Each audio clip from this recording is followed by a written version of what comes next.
আমরা প্রায়ই ইটস এবং আইটি অ্যাপোস্ট্রফি এর যে ইটস, এই দুটোর মধ্যে একটা কনফিউশন দেখতে পাই।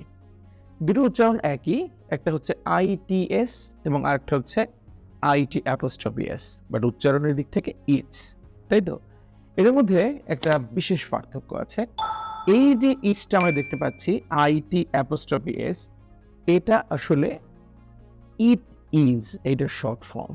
সো আমি যদি বলি যে ইট ইজ ব্ল্যাক, সেখানে আমরা লিখতে পারি ইটস ব্ল্যাক। এর মানে হচ্ছে ইট ইজ ব্ল্যাক, মানে এটার রং হচ্ছে কালো। বাট এই যে ইটস, এটা আসলে একটা পজিটিভ ফর্ম। আমি আবার বলছি, এই যে ইটস, এটা কিন্তু একটা পজিটিভ ফর্ম।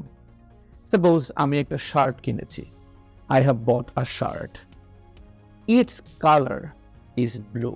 এই যে ইটস বললাম, এটা কিন্তু আইটি এস হবে, এখানে অ্যাপোস্ট্রফি এস হওয়ার কোনো সুযোগ নাই।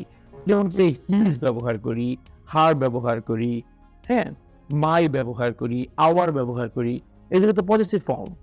ইটস ঠিক তেমনি, এটার, এরকম বোঝায়। আমি যদি বলি যে বইটা খুব ইন্টারেস্টিং, হ্যাঁ, এটাকে যদি আমি প্রোনাউন দিয়ে ব্যবহার করি, তাহলে কি করব? It's very interesting. ওটা হচ্ছে ইট ইজ ভেরি ইন্টারেস্টিং। ওইটার শর্ট ফর্মটা ইউজ করছি, ওটা হচ্ছে IT apostrophe S. It is very interesting এর শর্ট ফর্ম।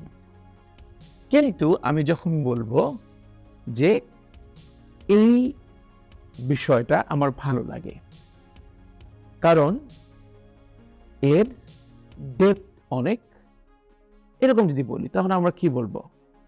এর ডেপথ অনেক ভালো বা এর ডেপথ অনেক ইন্টারেস্টিং, এরকম যদি বলি, তাহলে কি বলবো? যে ইটস ডেপথ।